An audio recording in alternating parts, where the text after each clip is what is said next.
2006 से 2007 के अंदर मार्वल कॉमिक्स के अंदर एक बहुत ज़्यादा ज़बरदस्त इवेंट हुआ था सिविल वॉर का, जिसके बारे में हर कोई जानता है। मेरे ख्याल से जो लोग कॉमिक्स बुक को फॉलो नहीं करते, जिन्होंने आज तक कोई कॉमिक बुक पढ़ा भी नहीं होगा, लेकिन वो भी जानते हैं कि 2006 से 7 के दरमियान मार्वल का सबसे ज़बरदस्त एक इवेंट हुआ था, जो कि सिविल वॉर का इवेंट था, जिसमें iron man versus captain America थे। लेकिन बहुत सारे लोग ये नहीं जानते कि 2006 से 2007 के दरमियान एक और बहुत बड़ा इवेंट हुआ था मार्वल कॉमिक्स के अंदर, जो कि इनहाइलेशन का इवेंट था। और ये इवेंट उतना ही ज़्यादा दमदार था जितना सिविल वॉर का इवेंट था, लेकिन इसके बारे में कोई नहीं जानता। तो ऐसी क्या वजह है जिसकी वजह से बहुत सारे लोगों को इनहाइलेशन के बारे में नहीं पता, ना ही इस इवेंट के बारे में पता है, ना ही लोगों ने इसका नाम तक सुना है, और ना ही बेसिकली इनको ये पता है कि इसके अंदर हुआ क्या था। क्योंकि अगर इतना बड़ा इवेंट हो तो किसी ना किसी ने तो उसको पढ़ा होगा या यूट्यूब वगैरह पे तो शेयर किया ही होगा, लेकिन बहुत सारे यूट्यूबर्स ने भी अपने चैनल पे इस इवेंट को शेयर नहीं किया है। और एक यही वजह थी कि पहले मैंने भी इस इवेंट को स्किप कर दिया था अपने चैनल पे शेयर करने से, क्योंकि ये इवेंट बेसिकली इतना ज़्यादा बड़ा और इतना ज़्यादा डीप है कि इसको समझाना बहुत ज़्यादा मुश्किल है। तो इसीलिए मैंने भी उस वक्त जो था आप लोग के कहने के मुताबिक इस इवेंट को स्किप कर दिया था। लेकिन अब जैसा कि मैं इनहाइलेशन स्कर्ज का इवेंट शेयर करने जा रहा हूँ आप लोग के साथ कुछ दिनों के अंदर, तो उससे पहले मैंने सोचा कि आपको ओरिजिनल इनहाइलेशन इवेंट के बारे में पता होना ही चाहिए कि उस इवेंट के अंदर क्या हुआ था।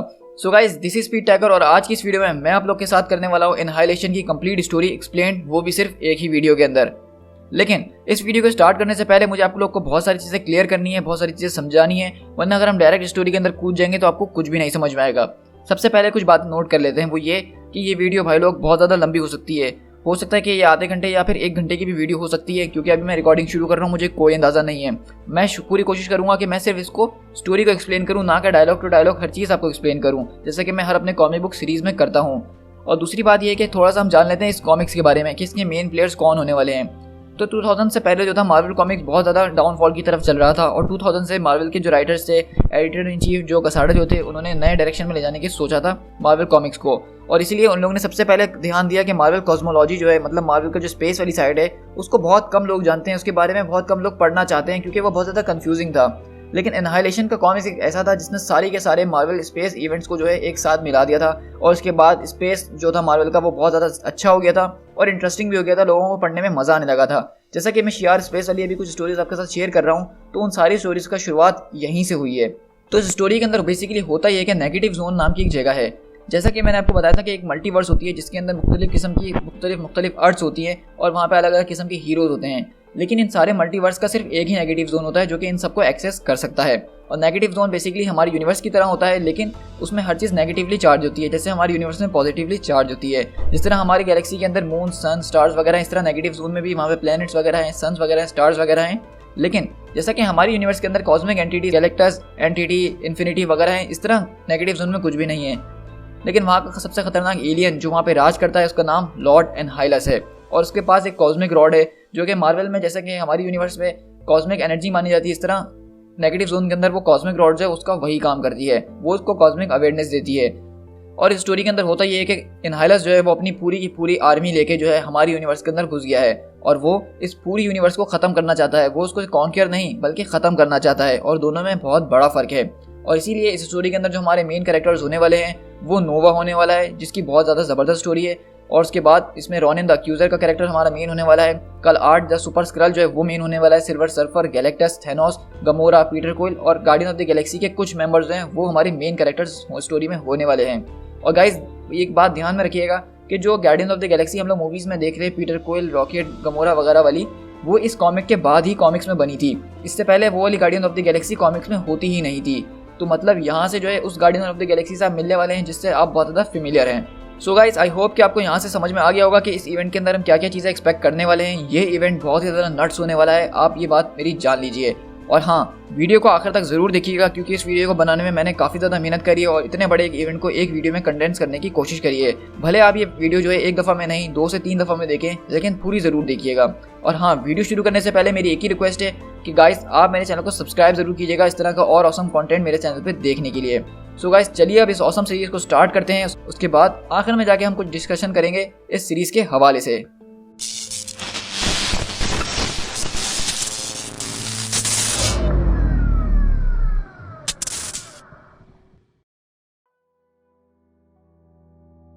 तो बेसिकली इसकी शुरुआत कुछ इस तरह से होती है कि यूनिवर्स का एक कोना होता है जिसको क्रंच के नाम से जाना जाता है, और बेसिकली ये बताया जा रहा है कि ये एक ऐसी जगह है जहाँ पे हमारी यूनिवर्स का एंड होता है।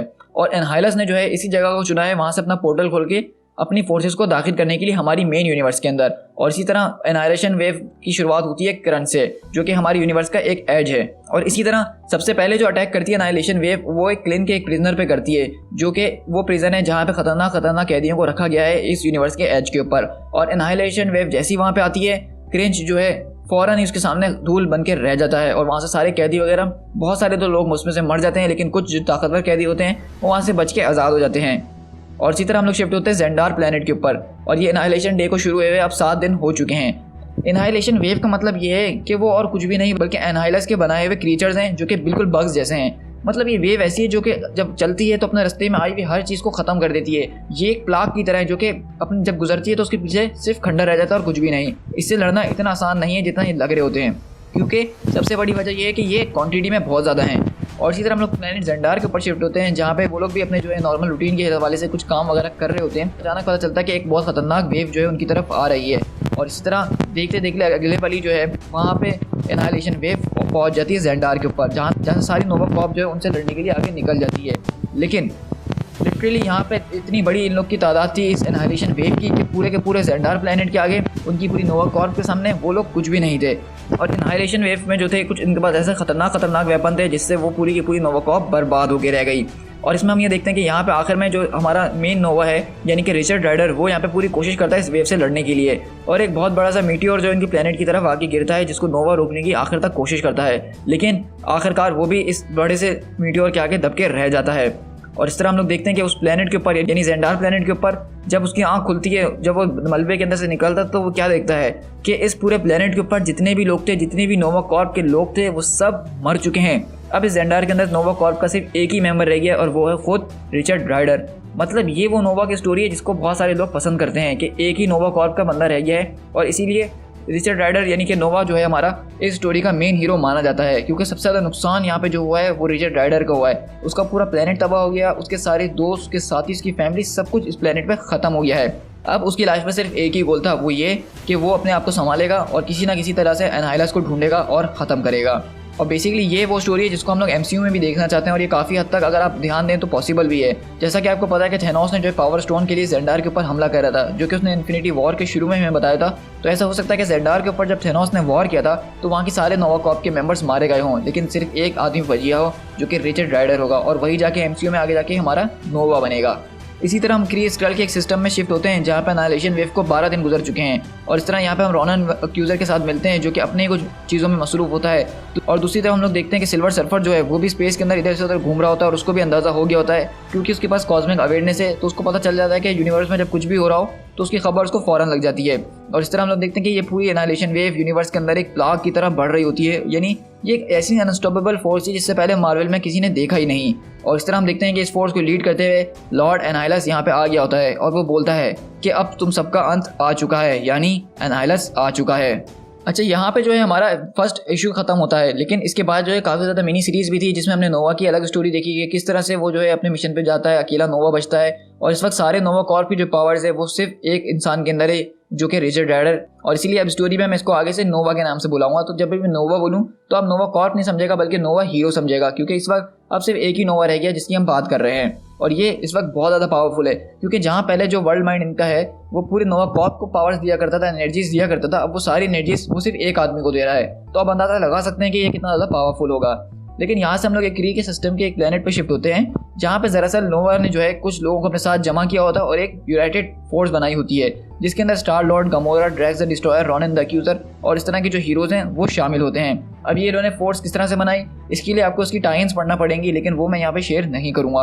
बस आप ये समझ जाइए कि किसी तरह से नोवा ने इन सबको गैदर करा और एक प्लेनेट पे ऊपर अपना स्ट्रॉन्ग होल्ड बनाया जहाँ पे ये लोग एनाइलस की वेव से मुकाबला कर रहे हैं। और यहाँ पे मैं बताता चलूँ कि इस वक्त जो है इन लोग का सिर्फ एक ही मोटिव था कि उन लोग को जिंदा रहना है। मतलब ये वेव इतनी ज़्यादा खतरनाक थी कि इसको डायरेक्ट खत्म करने के बारे में नोवा जैसे सुपर पावर लोग भी जो है वो सोच नहीं सकते थे। उनका सिर्फ एक ही गोल था कि हमें अपनी ज़िंदगी बचानी है और जितने ज़्यादा लोग हो सकते हैं हम बचा सकते हैं हम उनको बचाएंगे। लेकिन यहाँ पे हम देखते हैं कि स्टार लॉर्ड यानी कि पीटर क्विल जो होता है वो इस वक्त गार्डियन ऑफ द गैलेक्सी का मेंबर नहीं है, बल्कि वो एक ऐसा आदमी है जो कि लोगों के लिए एडवाइज़र का काम करता है, मिलिट्री एडवाइज़र का। और वो यहाँ पे नोवा के साथ मिलकर, रॉनन द एक्यूजर के साथ मिलकर बग से लड़ने की पूरी कोशिश कर रहा है, लेकिन फिर भी ये बग्स इतने हैं कि इनका मुकाबला ये लोग नहीं कर पा रहे हैं।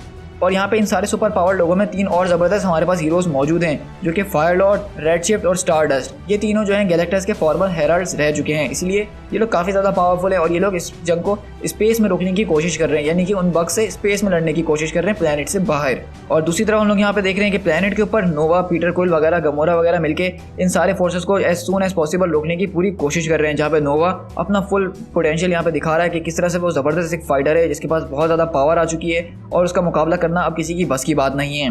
और इसी तरह यहाँ पे हम ड्रैग्स द डिस्ट्रॉयर वगैरह को भी देख रहे हैं कि वो सारे इन बग से ऐसे लड़ रहे होते हैं जैसे अब इनको पीछे हटना ही नहीं है और इनके पास अब पीछे हटने की कोई वजह भी नहीं है। और इसी तरह हम लोग देखते हैं कि यहाँ पे क्री के लोग जो हैं और कुछ बचे कुछ स्क्रल्स के लोग भी जो हैं वो भी यहाँ पे शामिल हैं। अच्छा, अब हम अपनी स्टोरी के दूसरी तरफ शिफ्ट होते हैं एनहाइलस के फ्लैगशिप जहाज में, और यहाँ पे हमें फर्स्ट टाइम पता चलता है कि थेनोस जो है वो दरअसल एनहाइलस के साथ मिला हुआ है। अब आप लोग पूछेंगे कि थेनोस एनहाइलस के साथ क्यों मिला हुआ है, तो लॉन्ग स्टोरी को शॉर्ट करके मैं आपको बताता हूँ कि थेनोस बेसिकली इस वक्त एक ऐसा आदमी है यूनिवर्स के अंदर जो कि बहुत ज़्यादा पावरफुल और खतरनाक माना जाता है, लेकिन अब इसके पास यहाँ पे कोई मोटिव नहीं था लोगों से लड़ने के लिए। और उसने देखा जब एनहाइलस नाम का इतना पावरफुल हीरो जिसके पास इतनी बड़ी आर्मी है वो इस यूनिवर्स को हराने के लिए आ रहा है, तो थेनोस ने फ़ौरन उसकी साइड ले ली, क्योंकि ये तो ऑब्वियसली सी बात है। लेकिन इस वक्त थेनोस को भी जो है एनहाइलस के कंप्लीट गोल्स के बारे में नहीं पता है कि उसका क्या मकसद है। लेकिन थेनोस क्योंकि अभी इस वक्त फारिग है और उसके पास कुछ करने के लिए नहीं है, तो उसने एनहाइलस के साथ अपनी फोर्सेस को ज्वाइन कर लिया है। और इस एनहाइलेशन वार के अंदर जो है बहुत हद तक जो है थेनोस का बहुत बड़ा हाथ है इन सारे सुपर हीरोज़ को इतनी ज़्यादा मात देने के अंदर। वो हम स्टोरी में आगे जाके देखेंगे कि कैसे। और इसी तरह हम लोग देखते हैं कि वहाँ पे एनहाइलस जो है अपने एक आदमी रेवेनस को जो है ऑर्डर देता है कि उस प्लेनेट के ऊपर जाओ और वहाँ पे जो कोई भी रेजिस्टेंस है उनको ख़त्म कर डालो। तो वो बताता है कि वहाँ पे गैलेक्टस के हेराल्ड्स वगैरह भी मौजूद हैं, हम उनसे कैसे निपटेंगे। तो वो बोलता है कि तुम बस वहाँ पे जाओ और लड़ाई की तैयारी करो, बाकी सब कुछ हम संभाल लेंगे। और यहाँ पे हम लोग शिफ्ट होते हैं पीटर क्विल और स्टार लॉर्ड की तरफ, जहाँ पे हमने देखा होता है कि फायर लॉर्ड ने जो है एक लड़ाई के दौरान इनकी क्वीन जो होती है एनहाइलस की उसको पकड़ लिया होता है और उसको कब्जे में ले लिया होता है। और इस तरह नोवा वगैरह अब उससे पूछताछ वगैरह कर रहे होते हैं उनके प्लान्स के बारे में कि उनका क्या ख्याल है और वो लोग इस से कैसे हरा सकते हैं। लेकिन यहाँ पे वो जो है उनको अपना प्लान सुनाने के बजाय बल्कि उनको और डराती है और वो बताती है अपनी पावर्स के बारे में कि वो लोग अब तक क्या क्या हासिल कर चुके हैं। मतलब वो लोग कोई हल्की चीज़ नहीं है जिससे ये लोग आराम से जीत सकें। और वहीं पे नोवा बोलता है कि तुम्हें जो कहना है कहो, मैं तुम्हारी बात सुन रहा हूँ। और वहाँ पे ये एक बहुत शॉकिंग रेवलेशन हमारे सामने रखती है और बताती है कि द डिवाइवर ऑफ वर्ल्ड, जिसको तुम लोग गैलेक्टस कहते हो, और उसका पावरफुल हेरल्ड सिल्वर सर्फर, वो दोनों उनको हम गिरा चुके हैं और अब तुम्हारे लिए डर वाली बात शुरू हो गई है। जब तुम हमारे साथ यहाँ बैटल्स में लगे हुए थे तो कहीं और एक और बैटल चल रही थी जो कि वो लोग हार रहे थे। और यहाँ से हमें एक फ्लैशबैक दिखाया जाता है, मतलब ये एनाहिलेशन वार की ही बात है लेकिन थोड़े टाइम पहले की, कि वो बताती कि किस तरह से उन लोगों ने जो है सिल्वर सर्फर और गैलेक्टस को निपटाया। और ये कोई छोटी मोटी बात बिल्कुल भी नहीं है। गैलेक्टस एक बहुत ही ज़्यादा पावरफुल बीइंग है, एक कॉस्मिक एंटिटी है जिसको हराना इम्पॉसिबल सी बात है। लेकिन यहाँ पे ये करा कैसे, हम ये देखते हैं। यहाँ पे बेसिकली सिल्वर सर्फर को तो एक साइड पे वो लोग कर ही देते हैं, लेकिन थेनोस ने जो है यहाँ पे एनहाइलस की मदद करी थी गैलेक्टस को गिराने में, और उसने उन दो लोगों को आज़ाद करवाया था जिसमें से एक का नाम एगिस था और एक का नाम थेरेबस था। और ये दो लोग बेसिकली ऐसे हैं जिनको माना जाता है कि जब यूनिवर्स बनी थी तो ये तब से हैं। एक तरह के आप समझ लीजिए कि सेलेस्टियल है लेकिन उनसे थोड़े कम पावरफुल। और ये उस प्रिजन के अंदर कैद थे, क्लिन के अंदर, जहाँ पे सबसे पहले एनाहिलेशन वेव आके टकराई थी। और जब वो एनाहिलेशन वेव आके टकराई तो थेनोस ने इन दोनों को आज़ाद करवा दिया था। और थेनोस ने इनको इसलिए बचा के रखा था ताकि ये लोग गैलेक्टस से मुकाबला कर सकें। और ये दोनों बिल्कुल गैलेक्टस के इक्वल माने जाते हैं। और इसी तरह वो बताती है कि किस तरह एगस और थेरेबस ने जो है गैलेक्टस से मुकाबला करा। जब तुम लोग हमसे यहाँ जंग कर रहे थे तो वहाँ ये एक बहुत बड़ी जंग चल रही थी। और इस तरह एगस जो थी उसने सिल्वर सर्फर को तो 2 मिनट में ठिकाने लगा दिया, और फिर उन दोनों ने मिलके द डिवाइवर ऑफ वर्ल्ड यानी गैलेक्टस को भी ठिकाने लगा ही दिया।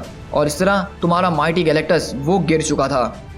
और इसी तरह हम लोग देख रहे होते हैं जब सिल्वर सर्फर और गैलेक्टस वहाँ पे गिर गए होते हैं तो थेनोस वहाँ पे हाथ बांध के खड़ा हुआ होता है और मुस्कुरा रहा होता है। अब यहाँ पे आप सोचेंगे कि इन्होंने हमला गैलेक्टस और सिल्वर सर्फर के ऊपर क्यों किया, तो ये हम स्टोरी में आगे जाके देखेंगे कि थेनोस ने गैलेक्टस को क्यों गिरवाया और सिल्वर सर्फर को। और वो क्वीन बोलती है कि तुम्हारी ये जंग खत्म हो चुकी है, तुम लोग इसको जीत भी नहीं सकते हो, तुम लोग जीतने के बारे में सोच भी नहीं सकते हो। जब तुम्हारा डिवाइवर ऑफ वर्ल्ड यानी गैलेक्टस और उसका सबसे ज़बरदस्त हेरल्ड सिल्वर सर्फर हमारे आगे नहीं टिक पाया तो तुम लोग क्या चीज़ हो। और ये बात वाकई में स्टार लॉर्ड और नोवा दोनों को बहुत टेंशन में डाल देती है। इसी तरह हम स्टोरी के एक और दूसरे पहलू की तरफ शिफ्ट होते हैं, जहाँ पर ड्रैग्स द डिस्ट्रॉयर एक लड़की के साथ बैठा होता है जिसका नाम कैमी होता है, जिससे वो कुछ टाइम पहले भी मिला होता है। लेकिन वहीं पे फाइला वेल आती है उससे मिलने के लिए। अब फाइला वेल जो है दरअसल आप समझ लीजिए कि जो captain Marvel, original captain Marvel थे, ये उनकी बेटी है। और इसको जो है अभी कॉमिक्स में इतनी ज़्यादा रिकग्नाइजेशन नहीं मिली थी, बहुत कम उसको लोग जानते थे, लेकिन बाद में जाके ये कोएजार बनती है जिसके पास क्वांटम बैंड्स होते हैं। लेकिन अभी हम देखते हैं कि वो ड्रैग्स द डिस्ट्रॉयर के पास आती है बहुत बुरी हालत में और बताती है कि तुम्हारी बेटी, उसको थेनोस ले गया उठा के। और ड्रैग्स द डिस्ट्रॉयर की बेटी जो है वो दरअसल हेथर डगलस है, जिसको आप मून ड्रैगन के नाम से जानते हैं। और बेसिकली अभी कॉमिक्स के अंदर मून ड्रैगन और फाइला वेल का दोनों का रिलेशनशिप चल रहा है। मतलब आप समझ सकते हैं, इलू इलू वाला। और वहाँ पे ड्रैक्स द डिस्ट्रॉयर बोलता है कि ऐसा कैसे हो सकता है कि थैनोस मेरी बेटी को ले गया, और वो उल्टा फाइला के ऊपर गुस्सा करना शुरू हो जाता है। लेकिन फाइला बोलती है कि मुझे माफ़ कर देना, मैंने हर चीज़ को कैलकुलेट करके देख लिया था, हमारे पास कोई चांस नहीं था थैनोस से जीतने का। तो ड्रैक्स बोलता है कि ये सब छोड़ो, मुझे शुरू से बताओ कि ये सब हुआ कैसे। और वो बताती है कि जब हम अपने एक प्लेनेट के ऊपर थे जहाँ पे मैं अपने फादर और अपने भाई के कबर के ऊपर गई हुई थी उनको रिस्पेक्ट देने के लिए, तो वहाँ पे हमें थैनोस आगे मिला। और यहाँ पे मैं आपको बता चल लूँ कि आप सोच रहे होंगे कि इतनी बड़ी वॉर के अंदर थैनोस इन दो लड़कियों के पास करने क्या आया है। तो थैनोस का यहाँ आने का मकसद सिर्फ एक ही था कि उसको पता था जब वो मून ड्रैगन को यहाँ पे हार्म पहुँचाएगा तो Phyla Vell Drax the Destroyer को जाके ये सारी बात बताएगी। ड्रैक्स जो है अपने दोस्तों को बताएगा और दोस्त वगैरह जो है नोवा को बताएंगे। मतलब सुपर हीरो कम्युनिटी को ये पता चल जाएगा कि थैनोस एनाइलस के साथ मिला हुआ है। तो यहाँ पे थैनोस जो ये छुप के काम नहीं कर रहा है एनाइलस के साथ, बल्कि वो चाहता है कि लोग जाने कि इस माइटी वॉर के अंदर सिर्फ एनाइलस अकेला नहीं है, बल्कि उसकी मदद करने द मैड टाइटन थैनोस भी उसके साथ है। और इसी तरह हम लोग देखते हैं कि वो यहाँ पे सीधा आता है, अटैक करता है इन दोनों के ऊपर, जिससे फाइला वेल तो फौरन एक झटके में गिर जाती है। लेकिन मून ड्रैगन लड़ने की पूरी कोशिश करती है, लेकिन फिर भी मून ड्रैगन उसके सामने ज़्यादा टिक नहीं पाती है। और यहाँ पे थैनोस जो है वो यहाँ पे मून ड्रैगन का एक कान पकड़ता है और अपने हाथ से खींच के उसका कान फाड़ देता है। और वो बोलता है कि ये कान तुम अपने पास रखो और ये जाके इसके बाप ड्रैक्स द डिस्ट्रॉयर को दे देना, और उससे कहना कि थैनोस के पास उसका दिल मौजूद है, और ये भी कहना कि उसकी बेटी की किस्मत अब मेरे हाथों में है। और इससे हम देखते हैं कि फाइला जो है ड्रैक्स को लाके उसका कान देती है, जिससे ड्रैक्स अब वो बिल्कुल अपना आपा खो बैठा होता है। ड्रैक्स द डिस्ट्रॉयर इससे पहले कॉमिक्स के अंदर इतना ज़्यादा इंपॉर्टेंट कभी भी नहीं रहा है, लेकिन एनाहिलेशन के बाद से जैसे कि मैंने बताया कि बहुत सारे स्टोरी के कैरेक्टर जो है वो बहुत ज़्यादा चेंज हो गए थे आगे जाके। इससे पहले ड्रैक्स को सिर्फ माना जाता था एक ऐसा इंसान जो कि थैनोस को मारने के लिए बना है, क्योंकि थैनोस का फादर अलार्स जो था उसने ही ड्रैक्स द डिस्ट्रॉयर को अर्थ पे से उठाया था और ट्रांसफॉर्म करा था ड्रैक्स द डिस्ट्रॉयर में। और उसके पास एक सबसे बड़ी पावर ये थी कि थैनोस पूरी यूनिवर्स में कहीं भी हो ड्रैक्स द डिस्ट्रॉयर्स को सेंस कर सकता है। और ड्रैक्स यही बोलता है कि अब मैं यही करने वाला हूँ, यही मेरी डेस्टिनी है और मुझे अपनी बेटी को बचाना ही होगा। और इसी तरह अब ड्रैक्स द डिस्ट्रॉयर का जो मोटिव है वो इनहाइलेशन वेव को ख़त्म करने से ज़्यादा थैनोस को ख़त्म करना है। तो मतलब आप यहाँ पे देख रहे हैं कि किस तरह से ये जो स्टोरीज़ हैं थोड़ी थोड़ी आहिस्ता आहिस्ता बढ़ते जा रही हैं ब्रांचेस के अंदर। और यहीं से हम क्री के एक हाउस ऑफ फ्योरो में शिफ्ट होते हैं, जहाँ पे ये उन लोगों का हाउस है जो कि ये वहाँ के पॉलिटिशियंस हैं, यहाँ की गवर्नमेंट्स को कंट्रोल करते हैं। लेकिन यहाँ पे दरअसल एक तरह की सिविल वॉर चल रही है रॉनिन द अक्यूज़र के बीच और उन लोगों के बीच, क्योंकि वो लोग समझते हैं रॉनिन द अक्यूज़र एक किस्म का ट्रेडर है जिसने इन सारे हीरोज़ के साथ अपनी आर्मीज ज्वाइन करी है और इसमें लड़ रहा है, जबकि इनको पता है कि ये सिचुएशन कितनी खतरनाक है, लेकिन फिर भी ये लोग ऐसी बात कर रहे हैं। और यहाँ पे ये हाउस ऑफ फ्योरो जो है वो रॉनिन द अक्यूज़र को गद्दार करार दे देता है और बोलता है कि अब तुम हम में से नहीं हो। और इसी तरह रॉनिन भी जो है उनसे मुकाबला करता है। तो ये स्टोरी आर्क हमें आगे जाके कंक्लूड होता हुआ नजर आएगा। मतलब अब रॉनिन ने जो है हाउस ऑफ फ्योरो के सारे लोगों को मार दिया है और आगे जाके क्री के एम्पायर को जो है वो खुद रॉनिन ही संभालेगा। इस स्टोरी के अंदर हम शिफ्ट होते हैं जहाँ पे हमारा आखिरी पीस आगे जुड़ता है। यहाँ पे हम देखते हैं कि एक लड़की इन लोग से मिलने आती है जिसका नाम टॉक्सिक गोरा होता है, और ये दरअसल जो है पहले एनाइलस के साथ ही काम किया करती थी और सारे लोग यही समझते थे कि ये एनाइलस की चेली है, लेकिन दरअसल ये एनाइलस के साथ नहीं बल्कि उसके खिलाफ ही काम कर रही थी। और ये यहाँ पे एक बॉडी लेकर आती है जिसमें कोई और नहीं बल्कि सुपर स्कल कलार्ड होता है। बताती है कि किस तरह से एक खतरनाक बैटल के बीच जो है कलार्ड ने अपनी जान गंवा दी मुझे बचाने के लिए। और यहीं पर रॉनिन द अक्यूज़र आता है और उसकी लाश के ऊपर थूकता है, क्योंकि आपको पता है स्क्रल और क्री की वॉर वो अभी भी यहाँ पे चल रही है और वो कभी ख़त्म नहीं होने वाली है। और इसके बाद हमें यहाँ से आगे शिफ्ट कर दिया जाता है जहाँ पे हम देखते हैं कि जब ये लोग ये बातें कर ही रहे होते हैं तो वहाँ पर रेवेनस अपनी फोर्सेस को लेकर आ जाता है। तो ये समझ लीजिए कि रेवेनस दरअसल एक तरह का जो है एनाइलस का राइट हैंड मैन है, जो कि यहाँ पे इनसे निपटने के लिए आए ताकि इस प्लेनेट के ऊपर जो रेजिस्टेंस है एनाइलस के खिलाफ वो ख़त्म हो सके। और इसी तरह यहाँ पे नोवा, स्टार लॉर्ड, रॉनिन द अक्यूज़र और सारे लोग अपनी फोर्सेस तैयार करते हैं रेवेनस और उसके लोगों से लड़ने के लिए। और यहाँ से हम दोबारा शिफ्ट होते हैं स्क्रल की एक शिप के ऊपर जिसके ऊपर अब एनाइलस और थैनोस बैठे हुए हैं। और यहाँ पे एनाइलस और थैनोस आपस में बातें वगैरह कर रहे होते हैं और थैनोस यहाँ पे बता रहा होता है कि किस तरह से मैंने आपकी इन सब चीज़ों में मदद करी है। इतनी ज़बरदस्त आपको तो एल्डर्स दिलवाए हैं इस यूनिवर्स के अंदर जो कि थेराबस और एगेस हैं जो कि हमारे साइड खड़े हैं। इसके अलावा मैंने इस पूरी यूनिवर्स की सबसे ज़बरदस्त टेलीपोर्टेशन टेक्नोलॉजी वो तुम्हें ला के दी है लॉर्ड एनाइलस, ताकि तुम अपनी आर्मी को जब चाहो कहीं भी टेलीपोर्ट कर सको। तो बोलता है कि एनाइलस कि मैं तुम्हें अपनी इंटेंशंस के बारे में ज़रूर बताऊंगा थैनोस ऑफ टाइटन, लेकिन अभी इतनी जल्दी भी क्या है। तो थैनोस बोलता है कि मैंने कभी तुम पर शक नहीं किया और शक के लिए मैं काम नहीं करता हूँ। और रही बात गैलेक्टस और सिल्वर सर्फर की, तो जो हमें उनके साथ करना है वो जल्द सबको पता चल जाएगा। और तुमने मुझसे कहा था कि मैं इसकी बायोलॉजिकल एप्लीकेशन को पावर कॉस्मिक को जानने की कोशिश करूँ तुम्हारे लिए, और वो भी मैं तुम्हारे लिए बहुत जल्द तलाश कर ही लूँगा। और बेसिकली हम लोग यहाँ पे देखते हैं कि यहाँ पे गैलेक्टस और सिल्वर सर्फर दोनों को यहाँ पे कैद किया हुआ होता है। तो यहाँ पे आप देख रहे हैं कि उन्होंने गैलेक्टस को किस तरीके से कैद किया हुआ है। और इसी तरह हम उस क्री के प्लेनेट के ऊपर शिफ्ट होते हैं तो यहाँ पे रेवेनस की फोर्सेज और नोवा की जो फोर्सेज है वो आपस में बहुत ज़बरदस्त तरीके से लड़ रही होती हैं। उनका अभी भी सिर्फ एक ही मोटिव होता है कि जितने लोग बचा सकते हैं वो लोग बचाएं। इस तरह हम सारी इस फाइट के अंदर देख रहे होते हैं कि पॉक्सी गोरा, रॉनिन द अक्यूज़र और रेवेनस जो है वो ये सारे आमने सामने देते हैं, जहाँ पे फायर लॉर्ड, स्टारडस्ट जो है वो बहुत ज़बरदस्त तरीके से इनको फोर्सेज को निपटा रहे होते हैं। और इसी तरह हम लोग देखते हैं कि एनाइलस का एक कैप्टन वापसी अपने जहाज में आता है और उनको बताता है कि वो रेजिस्टेंस जो है वो हमसे अभी भी रेजिस्ट करने की पूरी कोशिश कर रही है, वो लोग हम पे अभी भी भारी पड़ रहे हैं, जबकि आपने रेवनस को भी वहाँ पे भेज दिया है। तो बोलता है कि ठीक है, अगर ऐसी बात है तो सबको खत्म कर डालो, उस पूरे के पूरे प्लेनेट को खत्म कर डालो, हमें वो प्लेनेट नहीं चाहिए अब। और इसी तरह वहाँ पे एनाइलस जो है उस पूरे प्लेनेट को डिस्ट्रॉय करने का ऑर्डर दे देता है। तो थैनोस पूछता है क्या वाकई में प्लेनेट को डिस्ट्रॉय करना ये हमारे लिए ज़रूरी है, क्योंकि उस पर हमारे खुद के लोग भी मौजूद हैं। तो बोलता है कि हाँ, मुझे अपने लोगों की ज़रा से भी परवाह नहीं है, लेकिन वो जो वहाँ पर रेजिस्टेंस के लोग मौजूद हैं मुझे उनकी परवाह है कि वो लोग अगर आज बच गए तो वो बहुत खतरनाक होगा।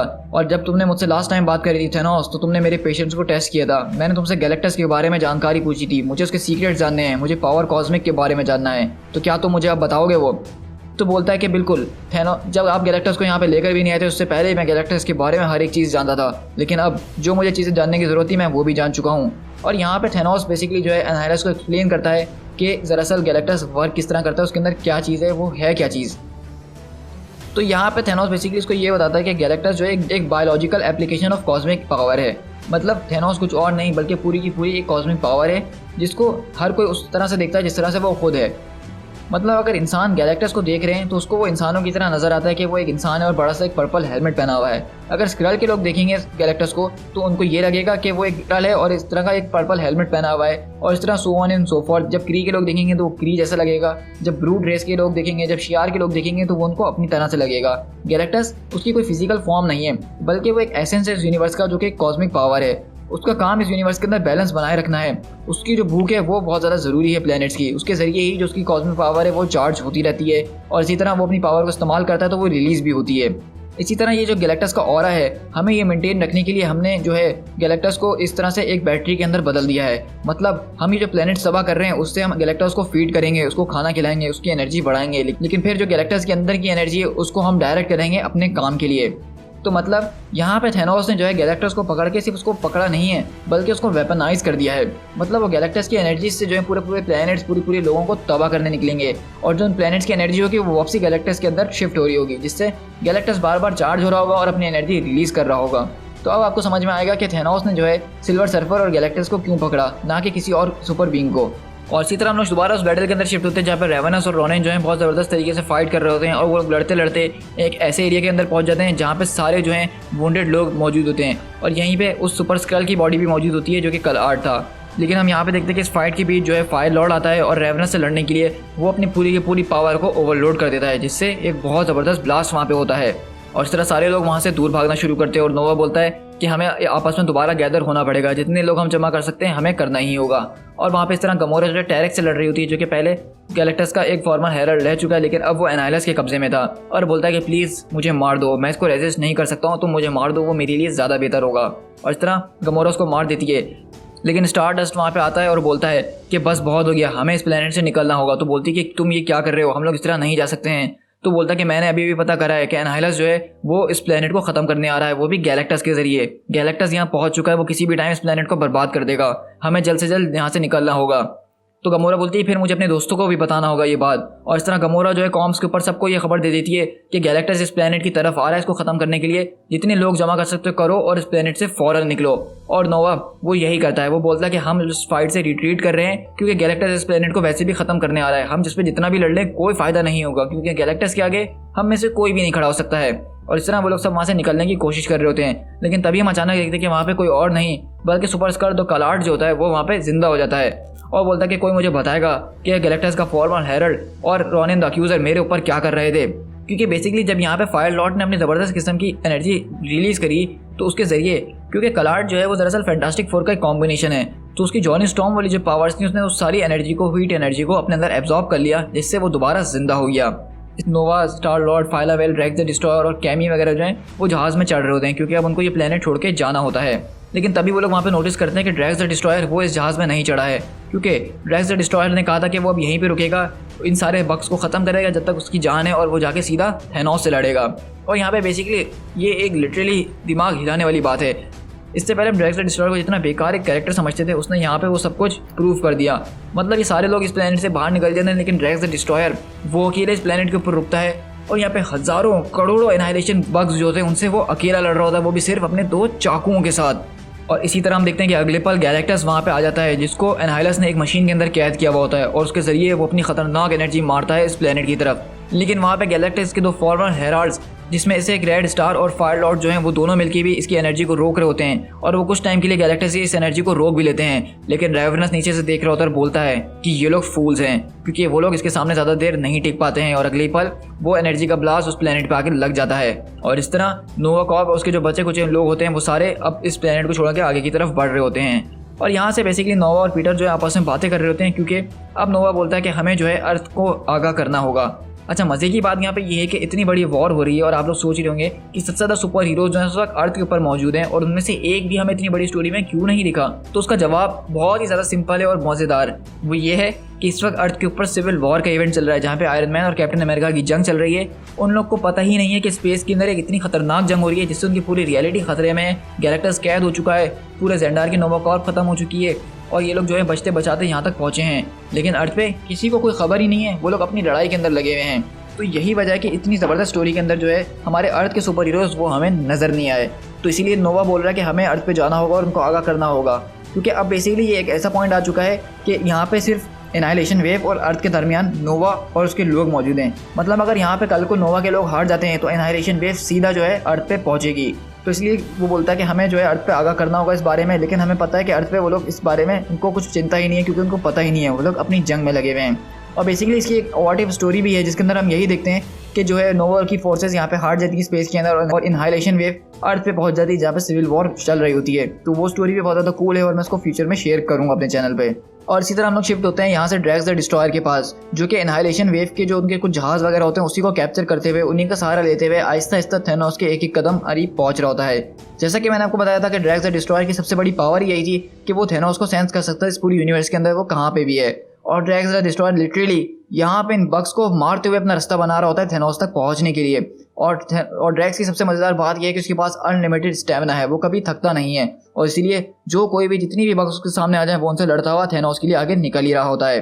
और इस तरह ड्रैग्स द डिस्ट्रॉयर एक और जहाज़ में बैठता है और थैनोस के और करीब पहुँच रहा होता है। और इसी तरह हम लोग देख रहे होते हैं कि एक हम क्री के प्लेनेट के ऊपर शिफ्ट होते हैं, जो कि पूरा का पूरा प्लेनेट बर्बाद हो रहा होता है। और उसको बर्बाद होने की वजह क्या होती है? गैलेक्टस। मतलब अब गैलेक्टस ने इतनी खतरनाक एनर्जी अपनी इस्तेमाल तो कर ली थी, लेकिन अब उसको दोबारा फीड भी तो होना है। तो उसके लिए वो लोग उसको एक प्लेनेट खिलवा रहे हैं जिससे उसकी एनर्जी दोबारा रिचार्ज हो और वो दोबारा इस तरह का खतरनाक अटैक करने के लिए तैयार हो सकें। मतलब गैलेक्टस को उन लोग ने यहाँ पे सिर्फ एक मशीन बना के रख दिया, एक वेपन बना के रख दिया है। वो खुद से जब जो है कुछ भी नहीं कर सकता है।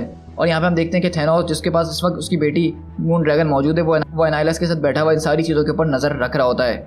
इस तरह हम लोग जो है स्टार लॉर्ड और नोवा की तरफ शिफ्ट होते हैं, जहाँ पे वो लोग अर्थ के बिल्कुल सामने खड़े होते हैं। और वो नोवा बोलता है कि देखो, हमें आज कुछ भी करके यहाँ पे जो इस जंग को ख़त्म करना ही होगा, क्योंकि अगर हमने एनाइलस को नहीं मारा तो वो मारे जाएंगे। और वो से उनका मतलब अर्थ के सारे सुपर हीरोज़। तो वहाँ पे स्टार लॉर्ड बोलता है कि आखिरकार ये अर्थ के प्रोटेक्टर्स कर क्या रहे हैं, मतलब फैंटास्टिक फोर वगैरह, ये तो गैलेक्टस से पहले भी बहुत ज़्यादा निमट चुके हैं। यहाँ तक कि फैंटास्टिक फोर का मेंबर जो है मिस्टर फैंटास्टिक, वही सबसे पहले इंसान है जिन्होंने नेगेटिव जोन को दरियाफ्त करा था। तो वो सब है कहाँ और वो लोग हमारी ट्रांसमिशन का जवाब क्यों नहीं दे रहे हैं? अर्थ पे सच में ऐसा हो क्या रहा है जो कि वो हमारे ट्रांसमिशन का जवाब देना भी गवारा नहीं कर रहे हैं? तो वो बोलता है कि ठीक है, अब जो भी हो, वो लोग जिस भी किसी मुसीबत में, हमें उनके हाल पर उनको छोड़ देना होगा, लेकिन हमें यहाँ पे एनाइलस को कुछ भी करके रोकना ही होगा। और इसी तरह हम लोग यहाँ से शिफ्ट होते हैं थैनोस और मून ड्रैगन के पास, जहाँ पे थैनोस उससे कुछ बातें वगैरह करता है वॉर के बारे में, लेकिन मून ड्रैगन उसका दिमाग पढ़ने की कोशिश कर रही होती है, क्योंकि वो एक बहुत ज़्यादा ज़बरदस्त किस्म की टेलीपैथिक है, जो कि इस यूनिवर्स तक के लेवल के लोगों को जो है टेलीपैथ के जरिए कवर कर सकती है। तुम जो हो एनाइलस के साथ तो हो, लेकिन तुम उसके मोटिव्स के बारे में कुछ भी नहीं पता। तुम नहीं जानते हो कि वो तुम्हारे साथ क्या करेगा बाद में जाके। और इस तरह बेसिकली वो थैनोस के दिल में जो है एनाइलस के खिलाफ एक शुबा डाल देती है कि थैनोस को भी शक होने लग जाता है कि वाकई में क्या एनाइलस मुझे इस्तेमाल तो नहीं कर रहा, और ये वॉर होने के ख़त्म होने के बाद कहीं वो मुझे भी तो ठिकाने ना लगा दे। लेकिन थैनोस बोलता है कि ये सब छोड़ो और ये बताओ कि अगर मैं तुम्हें अपॉर्चुनिटी दूं तो क्या तुम मुझे मार डालोगी? तो बोलती कि ये तो जाहिर सी बात है। तो थैनोस बोलता है ठीक है, फिर मैं तुम्हें एक अपॉर्चुनिटी देता हूँ, मुझे दिखाओ, मुझे एनाइलस के दिमाग के साथ जोड़ो, मैं जानना चाहता हूँ कि वो मुझसे क्या छुपा रहा है, मैं जानना चाहता हूँ कि उसके मोटिव्स क्या हैं। और इसी तरह हम लोग देखते हैं कि मून ड्रैगन उसका दिमाग जो एनाइलस के साथ जोड़ती है, जहाँ पे थैनोस बेसिकली उसका दिमाग पढ़ता है और उसको ये सारी बात समझ में आ जाती है कि एनाइलस यहाँ पे इस दुनिया के ऊपर राज करने के लिए नहीं आया है, बल्कि वो इस दुनिया को ख़त्म करने के लिए आया है, इस यूनिवर्स को मिटाने के लिए आया है। वो इस यूनिवर्स को ख़त्म करने के बाद और जो दूसरी यूनिवर्सेस है उन सब में जाएगा और उन सबको भी ख़त्म कर देगा, ताकि इस यूनिवर्स के अंदर सिर्फ नेगेटिव जोन रहे और उसका वो राजा बना रहे। और ये बात जब थैनोस को पता चलती है तो वो समझ जाता है कि एनाइलस जो है उसके बारे में उसने जो सोचा था वो वैसा नहीं है, बल्कि उससे बहुत ही ज़्यादा खतरनाक निकला। तो थैनोस बोलता है कि बस करो, तुमने मुझे जो दिखाया ये झूठ है। ये बोलती है कि ये झूठ नहीं है, ये सच है जो मैंने तुम्हें दिखाया, और एनालिस ऐसा ही है। और मैंने तुम्हारे दिमाग में जाग के देखा है कि तुमने एक फेल सेफ रखा है, मतलब गैलेक्टस को हम लोग छुड़वा सकते हैं और उसकी चाबी सिर्फ तुम्हारे पास है। देखो थैनोस, तुम्हें ये मेरी बात माननी पड़ेगी कि अब हमें गैलेक्टस को छुड़वाना ही होगा, क्योंकि वही है जो इस सारी वेव के आगे खड़ा हो सकता है। हमारे लोगों में इतनी ताकत नहीं रही है, अब हम ये जानते हैं। मैं जानती हूँ कि तुम्हें पता भाई बहुत पसंद है, तुम एक सुपर विलन हो, लेकिन ये बात याद रखना कि अगर एनालिस ने इस पूरे यूनिवर्स को ख़त्म कर दिया तो तुम्हारे पास लड़ने के लिए कोई और बचेगा भी नहीं। तो यहीं पे थैनोस बोलता है कि फिर ठीक है, अगर ऐसी बात है तो हम एक आखिरी कोशिश करेंगे जिसमें हमें जो है गैलेक्टस को छुड़वाना होगा। मैंने इसका एक फेल सेफ तो रखा है, लेकिन उस सेफ का मसला ये है कि उसको सिर्फ वही डिसेबल कर सकता है जो कि बहुत ज़्यादा पावरफुल हो, जिसके पास बहुत ज़्यादा शक्ति हो, जैसा कि सिल्वर सर्फर, लेकिन वो अभी खुद कैद में है। और इसके अलावा दूसरा आदमी सिर्फ मैं हूँ जो कि उस फेल सेफ को एक्सेस कर सकता है, क्योंकि मैं इस यूनिवर्स के अंदर सबसे ज़्यादा ताकतवर इंसान जो हूँ। और इसी तरह अब मून ड्रैगन और थैनोस का ये मिशन है कि वो लोग जाएंगे और गैलेक्टस और सिल्वर सर्फर को आज़ाद करवाएंगे, क्योंकि अब थैनोस को समझ में आ गया है कि उसका इस वॉर के अंदर कोई काम नहीं है, बल्कि एनालिस सिर्फ उसको इस्तेमाल कर रहा है, उसकी बनाई हुई टेक्नोलॉजीज, उसने जो काम किए उसको इस्तेमाल कर रहा है, और ये सब होने के बाद वो उस पूरी यूनिवर्स को मिटा देगा। तो इसीलिए थैनोस को ये बात समझ में आ गई है और अब वो इन हीरोज़ की साइड हो गया है, मतलब अब वो गैलेक्टस और सिल्वर सर्फर को छुड़वाने जाएगा। और इसी तरह हम लोग देखते हैं कि थैनोस और मून ड्रैगन जो हैं वो गैलेक्टस के करीब पहुंचते हैं, उस चैम्बर के अंदर जहाँ से उसको कैद किया गया होता है। लेकिन सबसे मज़े की बात, जब यहाँ पे गैलेक्टस जो है कैद में होता है और थैनोस उस फेल सेफ को तकरीबन जो उसके इंक्यूबेटर्स जो बैटरीज होती हैं उसको तोड़ने जा ही रहा होता है, उसको ख़त्म करने जा ही रहा होता है, इससे पहले हम देखते हैं कि वो जहाज़ फटता है पीछे से और वहाँ पे कोई और नहीं बल्कि ड्रैक्स द डिस्ट्रॉयर आ जाता है थैनोस को मारने के लिए। मतलब आप टाइमिंग चेक कर रहे हैं, जब ड्रैक्स द डिस्ट्रॉयर इतने सालों से थैनोस को ढूंढने की कोशिश कर रहा था वो उसको नहीं मिला, लेकिन अब मिला तो कब मिला, जब थैनोस जो है हमारी साइड पे है और वो गैलेक्टस को आज़ाद करवाने जा रहा है। लेकिन वहाँ पे मून ड्रैगन ड्रैक्स को रोकने की पूरी कोशिश कर रही होती है कि नहीं ड्रैक्स, तुम ये नहीं कर सकते हो, तुम्हें समझना होगा कि थैनोस हमारी साइड है। और थैनोस भी उसको यही बोल रहा होता है, लेकिन अब वो किसी की बात नहीं सुन रहा होता है, ना ही कुछ समझ रहा होता है, और वो अपनी बेटी मून ड्रैगन को साइड पे करता है और थैनोस से मुकाबला करने के लिए उसके सामने आता है, क्योंकि थैनोस इस वक्त जो था वो इंक्यूबेटर डीएक्टिवेट करने में लगा हुआ था, तो वो ड्रैक्स से नहीं लड़ रहा था और मून ड्रैगन उसको अपनी शील्ड के जरिए रोकने की पूरी कोशिश कर रही थी। लेकिन हम देखते हैं कि जब ये सारी फाइट चल रही होती है, जब ड्रैक्स द डिस्ट्रॉयर उसके ऊपर मुसलसल अटैक करने की कोशिश कर ही रहा होता है, तो अचानक हम देखते हैं कि थैनोस को दूर खड़ी हुई मिस्ट्रेस डेड दिखती हैं और वो बोलता है कि नहीं, ये नहीं हो सकता है कि मिस्ट्रेस डेड मुझे कैसे दिख रही हैं। और थैनोस बोलता है कि मुझे पता था। और अगले पल हम देखते हैं उसको मिस्ट्रेस डेड इसीलिए दिखी थी क्योंकि थैनोस को जो है यहाँ पे उसकी आखिरी सांसें चल रही थी। ड्रैक्स द डिस्ट्रॉयर अपना हाथ जो है थैनोस के सीने के आर पार करके उसका दिल उसके सीने से बाहर निकाल देता है। और ये मूवमेंट लिटरली कॉमिक्स में एक हिला देने वाला मूवमेंट था, जहाँ पे थैनोस लिटरली फर्स्ट टाइम मर गया था और उसको ड्रैक्स द डिस्ट्रॉयर ने मारा था, ना कि किसी और ने। मतलब आप देख सकते हैं इस मूवमेंट की ऑसमनेस कि यहाँ पर ड्रैक्स द डिस्ट्रॉयर ने थैनोस का हाथ में अपने दिल पकड़ा हुआ है। लिटरली गाइस, यहाँ पे मेरा दिमाग बिल्कुल हिल के रह गया है। और इस तरह हम देखते हैं कि ड्रैक्स द डिस्ट्रॉयर उसका दिल निकालता है और उसको पिचका देता है और थैनोस की ठंडी लाश वहाँ पे गिर जाती है और वो अभी तक गैलेक्टस को आज़ाद उसने नहीं करवाया होता है। जिससे मून ड्रैगन बोलती है, क्या तुम्हारा दिमाग खराब हो चुका है? ये एक आखिरी रास्ता था जिसके जरिए हम गैलेक्टस को आज़ाद करवा सकते थे, क्योंकि इस यूनिवर्स के अंदर थैनोस ही सबसे ज़्यादा पावरफुल था और वही उसको आज़ाद करवा सकता था गैलेक्टस को। और उसके अलावा सिल्वर सर्फर है जो कि खुद उसकी कैद में है। तो ड्रैक्स द डिस्ट्रॉयर बोलता है कि अगर ऐसी बात है, अगर सिल्वर सर्फर उसको आज़ाद करा सकता है तो हम फिर जो है गैलेक्टस को आज़ाद करवाने से पहले सिल्वर सर्फर को आज़ाद करवाते हैं ताकि वो हमारे लिए गैलेक्टस को आज़ाद करवा। और इस तरह ड्रैक्स अपना पहली बार ज़िंदगी में दिमाग चलाता है और सिल्वर सर्फर के पास पहुंचता है, जिसको एक बड़े से स्फीयर के अंदर कैद किया हुआ होता है। और ड्रैक्स अपनी फुल पावर इस्तेमाल करता है और इस बबल को तोड़ता है, जिससे वो सिल्वर सर्फर को बाहर निकालता है। लेकिन सर्फर की हालत बहुत बुरी होती है, आप उसकी बॉडी देख के ही अंदाज़ा लगा सकते हैं। तो बोलता है कि देखो हेरल्ड, तुम्हारे पास जो भी कुछ पावर्स है उसको बैलेंस रखने की कोशिश करो, मेरी बेटी तुम्हारी यहाँ पे मदद करेगी तुम्हारे दिमाग को स्टेबल रखने में, लेकिन तुम्हें वो करना ही होगा। तुम्हारे पास जो कुछ भी बची कुची पावर्स है वो इस इंक्यूबेटर के अंदर डाल दो, हमें तुम्हारे लॉर्ड यानी गैलेक्टस को आज़ाद करवाना ही होगा, वरना ये यूनिवर्स मारी जाएगी, समझ रहे हो ना तुम? और इसी तरह जो है सिल्वर सर्फर वो अपने दोनों हाथ इंक्यूबेटर में रखता है और बोलता है कि बस बहुत हो गया, और वो अपनी फुल पावर जो बची कुची होती है उससे उसको डीएक्टिवेट कर देता है और वो गिर जाता है और बोलता है कि जो करना था वो हो गया है। और अगले पल एक बहुत ज़बरदस्त शॉक वेव पैदा होती है, क्योंकि अब जो था गैलेक्टस वो उसकी चिंगोल से निकल चुका था, उसकी कैद से निकल चुका था। और इस पूरे कॉमिक्स के अंदर हम गैलेक्टस का पहला डायलॉग सुनते हैं और वो बोलता है कि मुझे जानो एनालिस, मुझे जानो और डर को जानो। क्योंकि इससे पहले हमने गैलेक्टस को बहुत बार देखा है कि उसके सामने कितनी बड़ी भी बींग्स आ जाएं, वो अपना एक हाथ का इशारा करता है वो मारा जाता है। कोई सुपर हीरो उसको तंग करने की कोशिश करे वो उसे एक चुटकी में गायब कर देता है। लेकिन एनालिस ये एक पहला सुपर विलन था जिसने गैलेक्टस को मात दी, उसको कैद करा और उसको वेपनाइज करके उसी का इस्तेमाल करा उसकी मर्जी के खिलाफ। तो गैलेक्टस अब अपना आपा खो बैठा था फर्स्ट टाइम कॉमिक्स के अंदर और बोलता है कि एनाइलस अब तुम जानोगे कि तुमने किससे पंगा लिया है। और यहाँ से हम लोग हाला के अंदर शिफ्ट होते हैं जो कि क्री होम वर्ल्ड का कैपिटल माना जाता है और यहाँ पे रॉनन द अक्यूजर जो है इनकी सारी फोर्सेस से लड़ रहा होता है, क्योंकि इस वक्त आपको याद होगा मैंने आपको बताया था कि इनके बीच एक सिविल वॉर भी चल रही है। यहाँ पे रॉनन अपने लोगों से भी लड़ रहा है, एनाइलेशन वेव से भी लड़ रहा है और यहाँ पे इसका साथ देने के लिए द सुपर स्कल कलाट मौजूद है।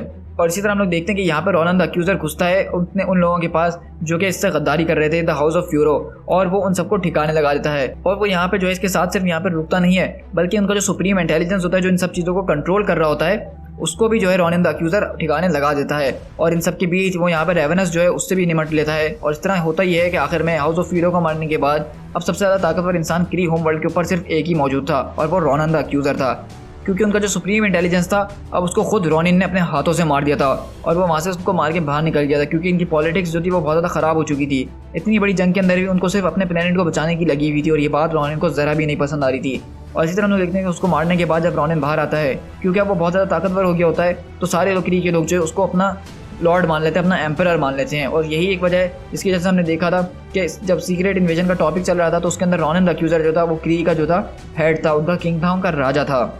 सो गाइज यहाँ से अब हम ऑलमोस्ट जो है अपने लास्ट इशू की तरफ जा चुके हैं और ये इशू बहुत ज़्यादा खतरनाक होने वाला है, तो मेरे साथ ज़रूर बने रहिएगा। और यहीं से हम लोग शिफ्ट होते हैं क्री के फ्रेंच टेरिटरीज़ के अंदर, जहाँ पे हम देखते हैं कि एक बहुत बड़ी एनाइलेशन वेव आगे की तरफ बढ़ रही होती है, क्योंकि एनाइलेशन वेव को अब शुरू हुए 222 दिन हो चुके हैं। लेकिन तभी उनके एक बड़े से जहाज़ के ऊपर एक बहुत ज़बरदस्त अटैक होता है और वहीं पे हम देखते हैं कि कोई और नहीं बल्कि सिल्वर सर्फर वो आया हुआ होता है और बोलता है कि बस अब बहुत हो गई तुम्हारी। और उसके साथ पीछे जो है गैलेक्टस आया हुआ होता है और वो सारी की सारी जो एनाइलेशन वेव होती है उनको तबाह कर रहा होता है।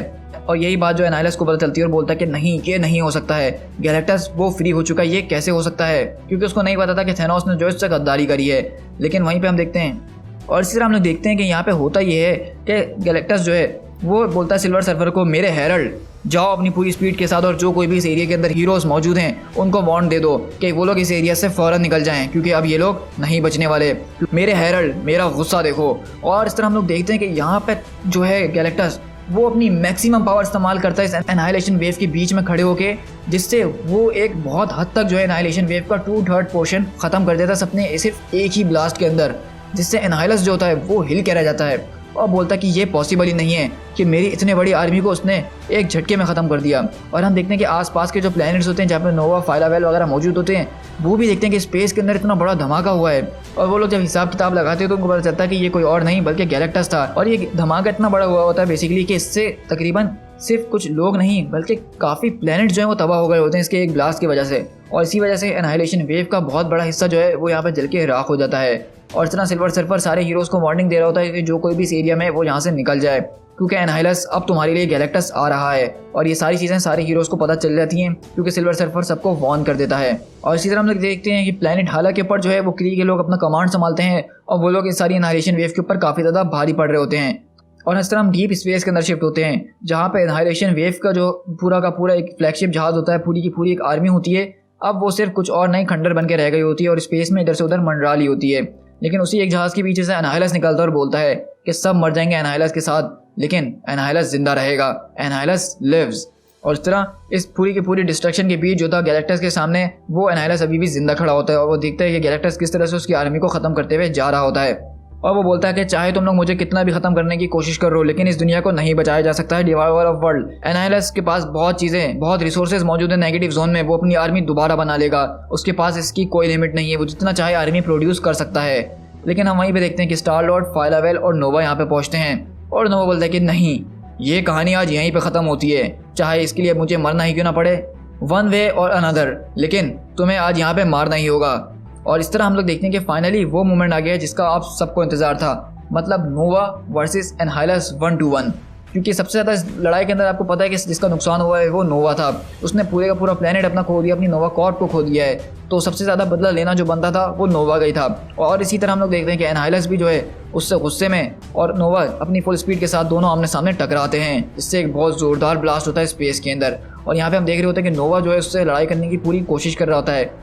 लेकिन इस स्टोरी के बीच जो था पहले ही कुछ टाइम्स के अंदर नोवा ने एक हीरो क्वाज़ार को जान से मार दिया था और उसके जो क्वांटम बैंड थे वो उसने अपने पास हासिल कर लिए थे। क्योंकि बेसिकली इस वक्त एनाइलस के पास वो कॉस्मिक रॉड तो मौजूद है लेकिन वो नेगेटिव जोन के अंदर काम करती है, पॉजिटिव जोन के अंदर नहीं।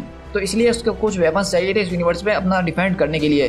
तो उसने क्वाज़ार के जो क्वांटम बैंड से उसको हथियार लिया था और उसके ज़रिए वो नोवा के ऊपर बहुत ज़्यादा भारी पड़ रहा होता है, लेकिन नोवा उससे फिर भी अभी भी स्टैंड स्टिल करके लड़ने की कोशिश कर रहा होता है। लेकिन वहीं पे फाइलावेल और स्टार-लॉर्ड समझ जाते हैं कि ये क्वांटम बैंड्स जो है इसके पास ये बहुत ज़्यादा पावरफुल है, नोवा इसके सामने नहीं टिक पाएगा, हमें कुछ करना होगा, कुछ ऐसा करना होगा कि उसके क्वांटम बैंड्स हम उससे छीन लें।